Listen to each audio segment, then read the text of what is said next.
Assalamualaikum warahmatullahi wabarakatuh. Auzubillahi minasyaitonirrajim. Bismillahirrahmanirrahim.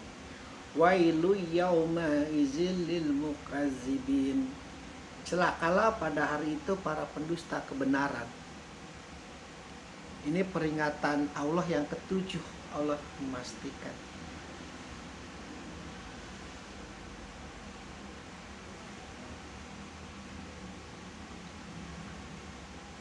Saking tebalnya, keras kepalanya manusia, yang dalam hal fisik keras kepala itu memang diperlukan untuk melindungi saraf otak yang ada di dalam tengkorak.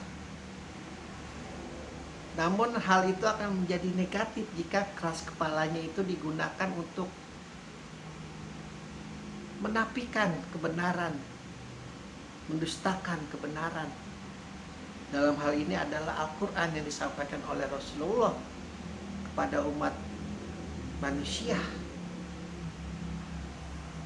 umumnya dan khususnya kepada kaum kafir Quraisy pada saat itu. Terkadang 1, 2, 3 kali peringatan itu manusia tidak cukup, karena ini Tuhan yang berbicara. Etikanya seperti itu. Jika kita mempercayai Islam sebagai din kita, sebagai agama kita, maka ini adalah ucapan Allah yang disampaikan oleh malaikat Jibril atas izin Allah kepada Rasulullah, kepada Muhammad. Peringatan demi peringatan. Peringatan pertama, kedua, ketiga, keempat, kelima, keenam, ketujuh sampai sekarang. Entah Allah akan berkata apa lagi di ayat berikutnya.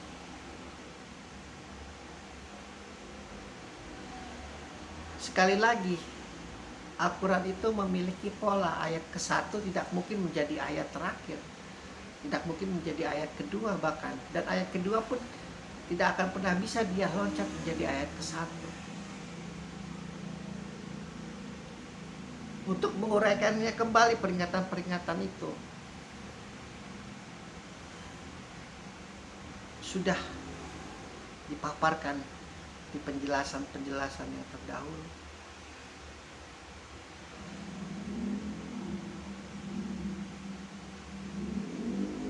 Allah bersaksi demi malaikat yang dia ciptakan miliaran, jutaan,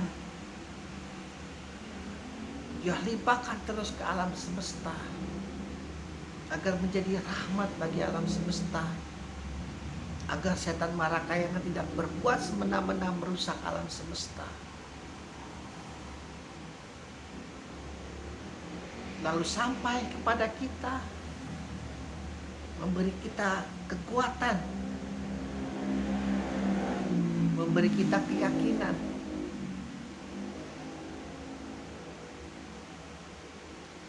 bahwa suatu hari nanti kelak kita akan bertemu dengan siapa yang menciptakan kita ini.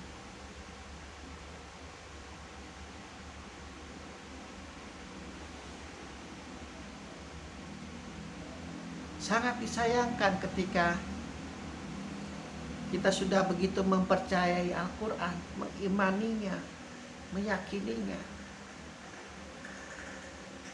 namun karena godaan laknatullah yang Rasulullah katakan seperti semut yang berjalan di gelapnya malam, di pekatnya malam, tidak kelihatan.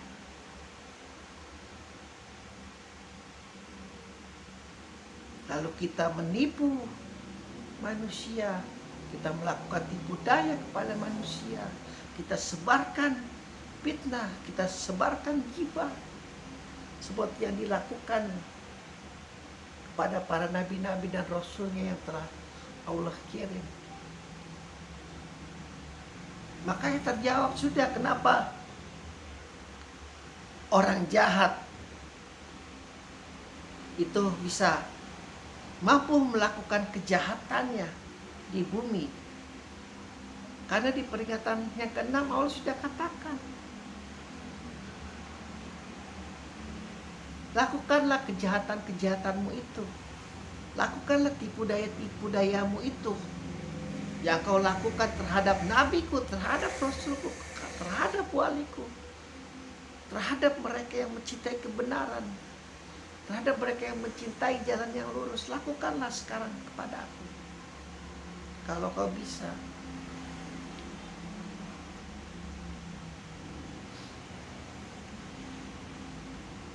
Memang terkadang kita suka aneh sendiri.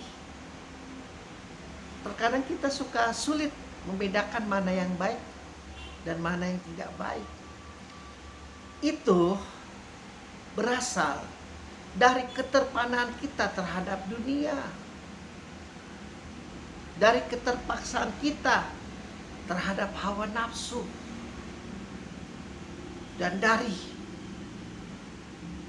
kejahilian kita untuk terus mengikuti bisikan-bisikan laknatullah.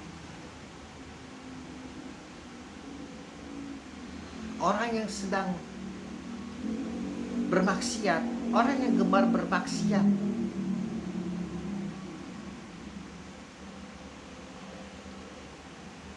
adalah sulit bagi mereka untuk menerima kebaikan Al-Quran.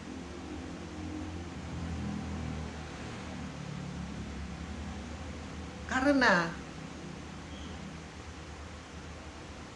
kemiskinan dia akan kemampuan Allah untuk melindungi dia, untuk memberi dia rizki, itu sangat miskin.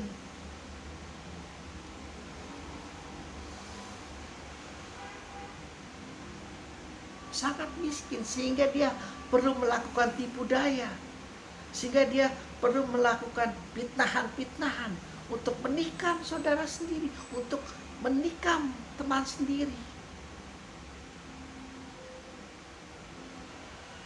Tiga penyakit yang kulihat sering sampaikan: takut akan miskin harta, takut akan miskin pendidikan, dan takut akan miskin masa depan.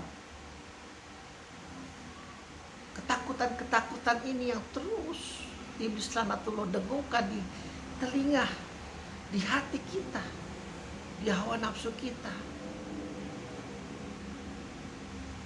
sehingga kita melakukan tipu daya itu seolah-olah kita seperti melakukan kebenaran.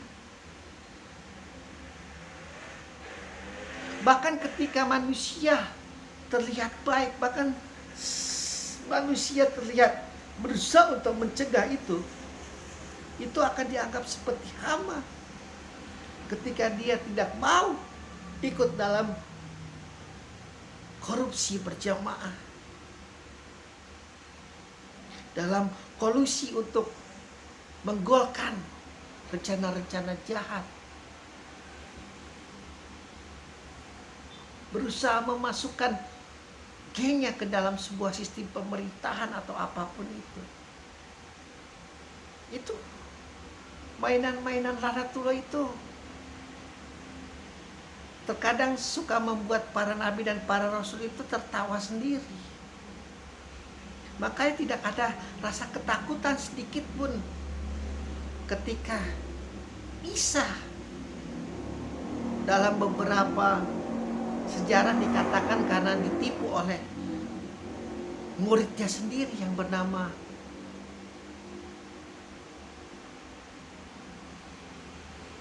Petrus atau siapa itu, lupa.